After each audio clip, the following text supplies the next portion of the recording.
Thank you, Nikki. So hello, good evening, everyone. My name is Lucy and I'm a cancer support specialist at Maggie's Swansea in South Wales. Just to tell you a little bit about my background, I've been a cancer support specialist at Maggie's for almost 14 years. So quite a long time I've been in Swansea Maggie's, and as Nikki knows, I love these monthly meetings and was really I'm not sure if I was asked or whether I sort of invited myself really to come and give this talk. So my background before Maggie's, just briefly, I'm an oncology nurse. I've worked in all areas of oncology, acute oncology, palliative care, and chemotherapy. So worked on oncology for a long time. Don't know everything, but when I saw this topic, I thought this was something that hopefully I could bring something to this session. So hopefully there'll be a lot of this presentation that people will find helpful. And I just want to thank you as well for inviting me to give this talk about this topic.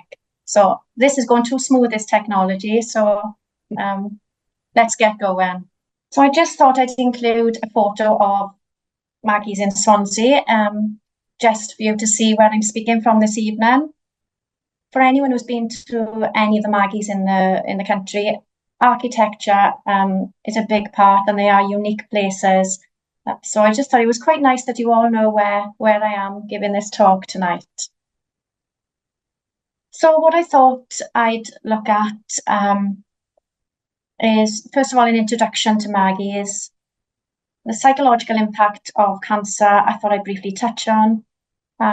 Touching on grief and loss of self, triggers, what do we mean by the term triggered, what is a trigger, what causes it, the emotional responses and the physical responses, how best to manage your triggers, and I've included a few visitor stories if we've got time as well, and hopefully some questions at the end, but not too difficult questions. So about us in Swansea, this is us as a team. We're a small professional team made up of clinical psychologists, 3 cancer support specialists, our benefits advisors, and our fundraising team. The nice thing about having a small team, people get to know us quite quickly. So for anyone who hasn't been to a Maggie's, I really do invite you to have a look where the nearest centre is and drop in and have a look what's on offer there. We offer an evidence-based programme of support. We don't offer clinical support in Maggie's, it's more psychological and practical. As you all know, for people going through cancer and the treatments, it is a minefield out there and brings a lot of psychological and practical issues along the journey. Everything's free that we offer, and we are on the grounds of the hospitals. So we're in these unique spaces, but we are on the grounds of the hospital. Just wanted to show you our founder, Maggie Keswick-Jenks, and this really is her famous quote on the importance of what mattered most is not to lose the joy of living in the fear of dying. So I couldn't really introduce Maggie's without a quick introduction into our founder. Lots of locations, and as we're not here to talk about Maggie's, I won't go through all our locations, but we've got centres throughout the UK and also some international centres. And with Maggie being a landscape architect by background, this is why we have such special, unique buildings to offer support and offer these neuroendocrine monthly meetings as well. So we looked at 1,000 people and just wanted to find out in their whole cancer experience what challenges for them were more prevalent, and 58% of people felt that the mental challenge was much harder than any physical treatment and side effects. Be interesting at the end of this session just to know your thoughts on that statistic. But this is from 2024, so this is a up-to-date survey that we've just carried out.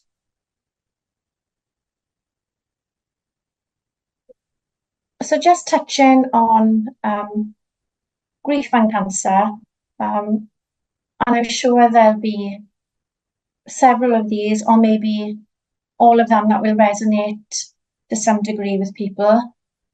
And I just wanted to include this slide because it highlights as well that alongside treatments and triggers, there's also lots of processing and readjustments along the way. And listing everything like this, highlights how much goes on for everybody and how complex the diagnosis of cancer can be.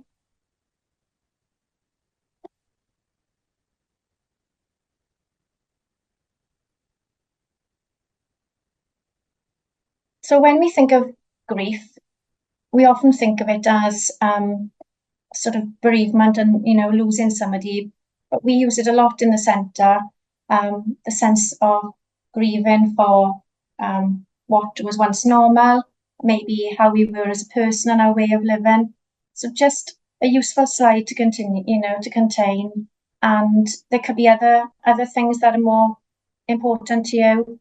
But certainly when I asked people in the centre what they felt they were grieving, these are what came up.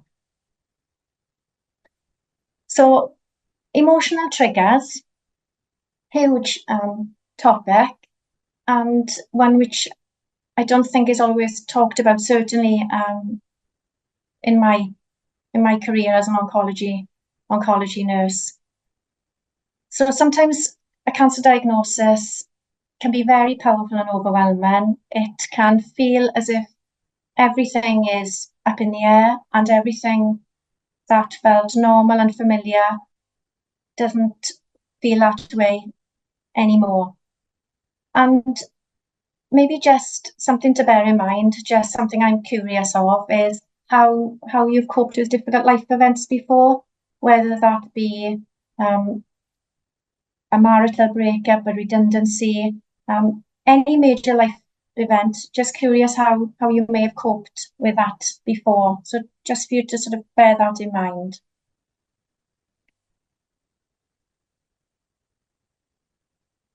So as you know, when we've been through a traumatic life event, such as cancer, there's a good chance you'll be more easily triggered by certain things. And lots of these words that we can see on the screen are words that are really unpleasant to carry on a daily basis. Anxiety, worry, panic, fear, all to different degrees with people. And depending on how you may have coped with the life events before, what's going on in your life at this time, will depend on the degree to what you experience these things. So the word triggered, there's lots and lots of definitions and theories on this. Being a cancer support specialist, I didn't want to go too deep. I wanted to keep it at a level that I'm comfortable with. So I hope that's okay with all of you. I'm hearing it more commonly used now, and that's by oncologists and specialist nurses, but only recently. It wasn't a term that I'd heard being used before. So commonly used to describe a strong emotional, psychological response that is provoked by a specific stimulus. It can be a memory, a symptom, it can be a smell, it can be lots of things. I'm sure you can all think of your definition of triggered. So if we relate this back to cancer, emotional triggers will include all the thoughts and feelings that we experience in relation to a cancer diagnosis. Now, everyone will experience unhelpful thinking traps, and we have a choice to pause and respond with the thoughts that we struggle with, which sounds quite an easy thing to do. But as we know, it's not that easy. So although we have a choice, it's definitely a huge challenge and something we help people with in Maggie's on a daily basis. Unhelpful thoughts can really have an impact on how we are day to day. It would be unrealistic to expect us to not have any of these unhelpful thoughts and triggers, but it's how we manage them, what we do with them, will depend on that impact they have. Looking after our emotional well-being is really important and can help during this process. And again, having an understanding of triggers which are personal to you is really, really helpful, which we'll talk about in a little more detail as we go along. So it's not always easy to understand. Unfortunately, there's not always a single cause, which makes it more complex. 1 in 3 people will experience some degree of emotional triggers, and this doesn't have to be during somebody's cancer treatment and cancer experience. It can be months, years, and a long time after. People differ with causes and how to deal with them, and they can vary in severity and complexity. Here in Maggie's in Swansea, we sometimes use, we call it our sort of traffic light system, and people will feel that by using a traffic light, red for really severe, green for unpleasant but more manageable, they can sort of rate their triggers and how they deal with them. And if anybody would like any information on how we sort of assess triggers and responses to that, I'm happy to share our resources. So as Nikki touched on in the beginning, it's not just physically we can feel these triggers, but also emotionally. And it can be a range. I mean, there'll be other things that you can all think of. Definitely overwhelm is something that I hear most people experience when they talk about triggers. They can feel absolutely powerless. People can be so shocked at the power that they feel, and that sense of shame. The sense of shame that they feel unable to cope with how they're feeling and the triggers. Sadness, fear, as many of you may have experienced, these triggers are quite scary. It can happen at times when our guard is down and we're feeling quite relaxed. There's not always any warning. We don't know these triggers are going to occur. And anger, we see that a lot with people. So as well as feeling all these things emotionally, and it'll vary with people, and as you're aware, some people will feel more emotional responses at one particular time, more physical at another, but certainly a mixture of emotional and physical. The increased heart rate, sweating, that chest pain, the shaking, the nausea. This is a really unpleasant list to read through. And for anyone who's ever experienced any sort of anxiety or trigger, these are really, really powerful. So as well as all the emotional responses going on, there's a lot physically going on as well. So at the same time as trying to manage and get strategies in place, we know how difficult this can be.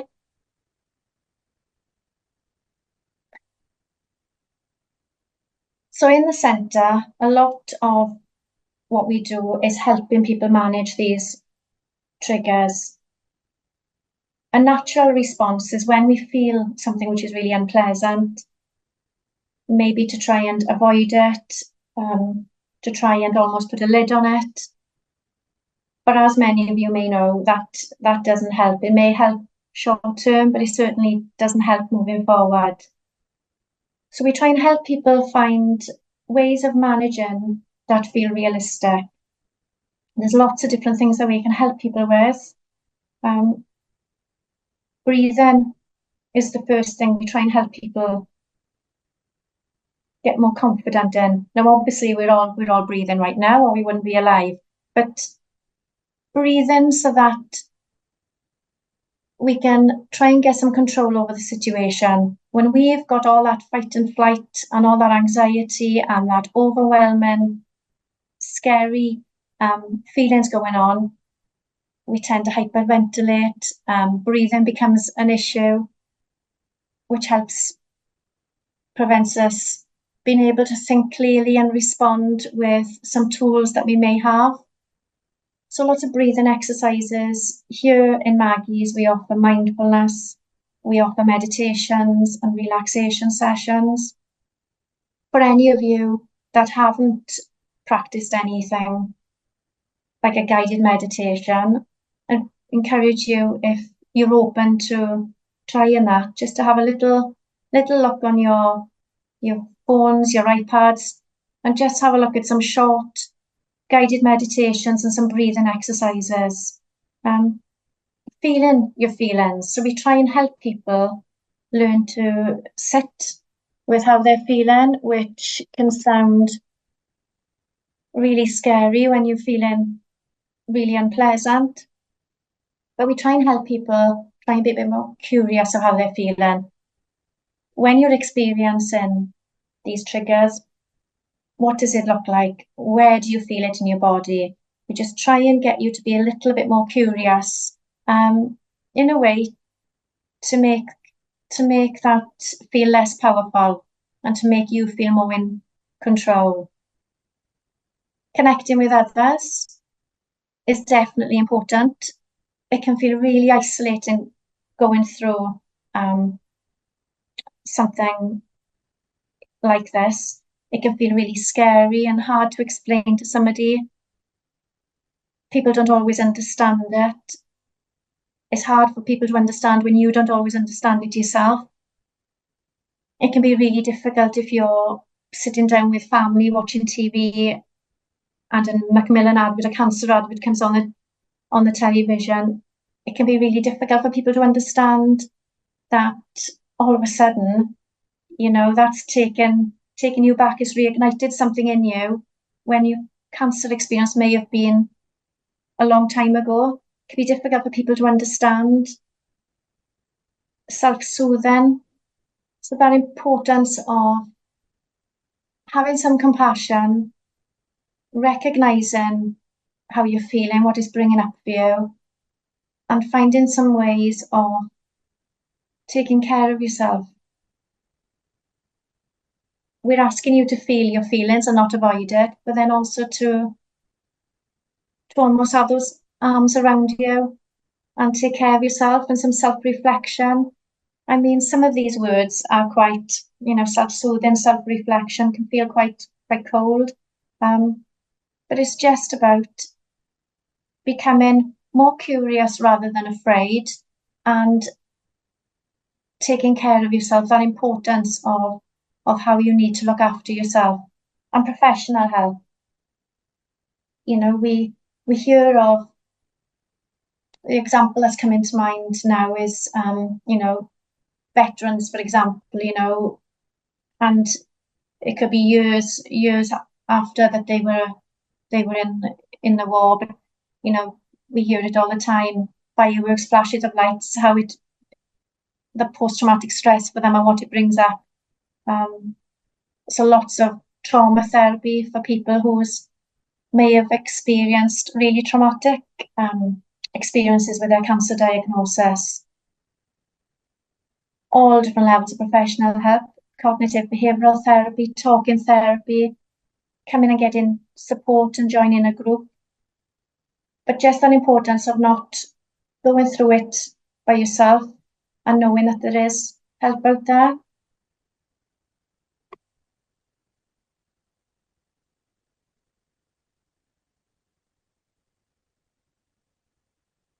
So the visitor stories that I wanted to share are stories on people that the both situations have happened in the last fortnight.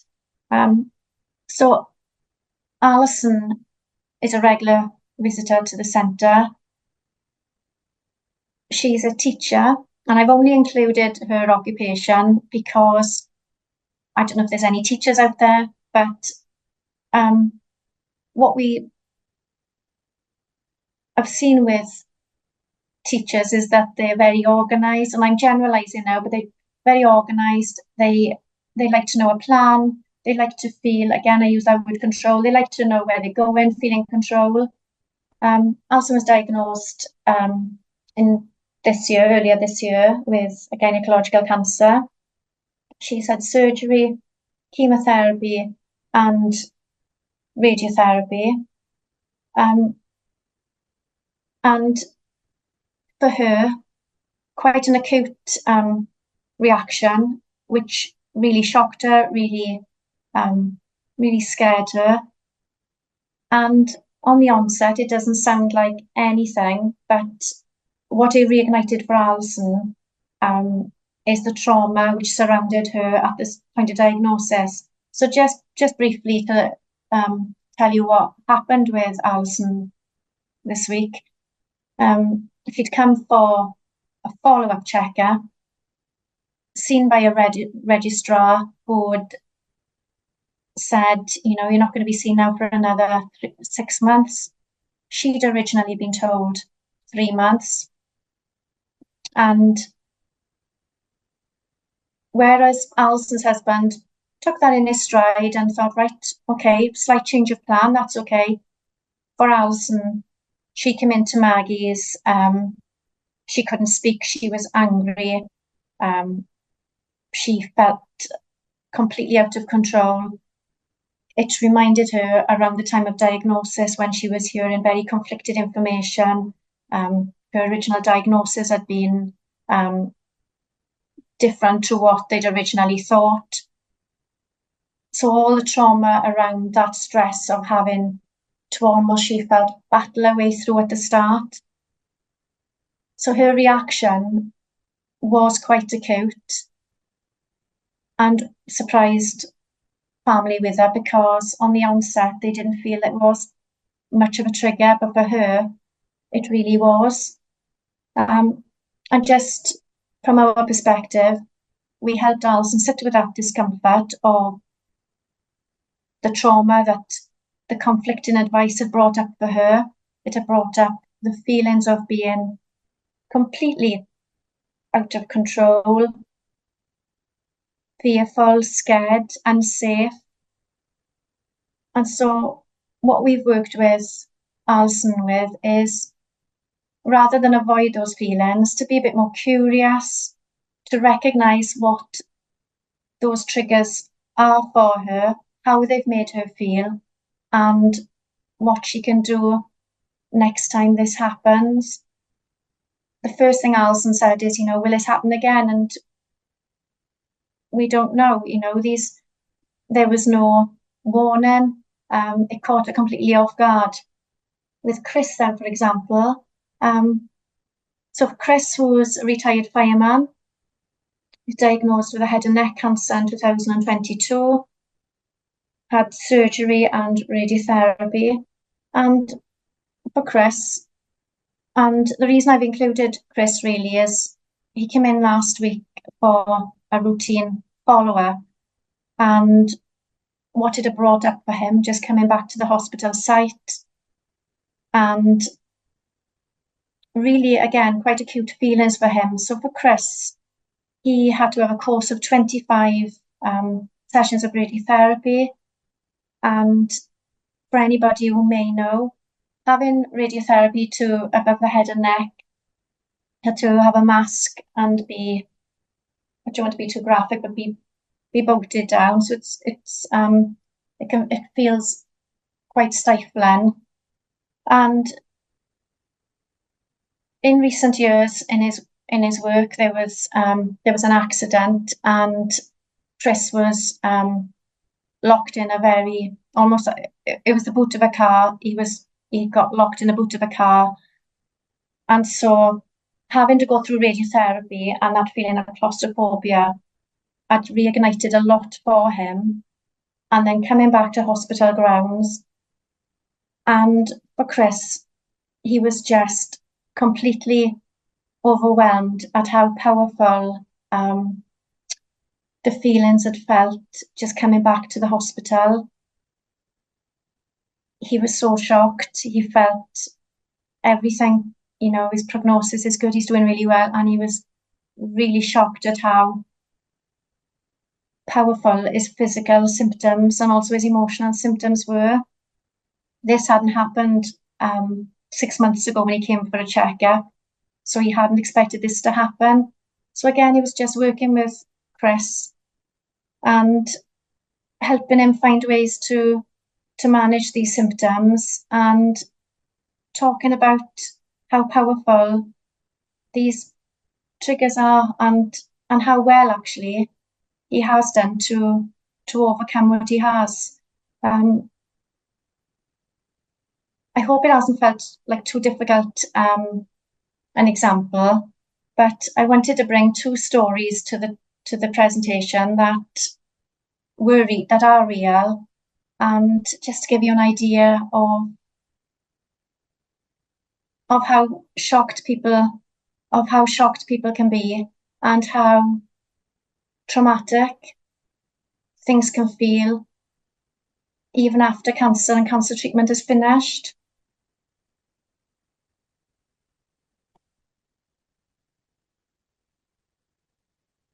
So adjusting to things we can't control. This is a really nice cycle, and I like this one. It's emphasizing and reminding ourselves that emotions we feel are not always pleasant. We're constantly juggling lots of emotions, but of how important it is to allow ourselves to feel not just the positive emotions, but also the negative emotions as well, in order for them to be processed. We can feel trapped, and that's why this cycle works quite well with visitors in the centre, because when we can see something and we can visualize it and we can see where we get stuck, it can really help. So it's just about helping people sit with emotions, but also recognizing, right, there's an area now that I'm experiencing for too long that I'm getting stuck with, and maybe that's when we need to refer maybe to the psychologist and have more in-depth support and strategies.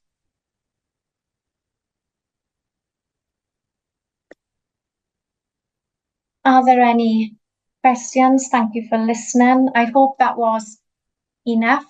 I think it's just emphasizing how cancer and treatment and diagnosis can be traumatic. Everybody's story is different. We're all at different stages and different places in our life. But the importance of not trying to avoid things and accessing help and support.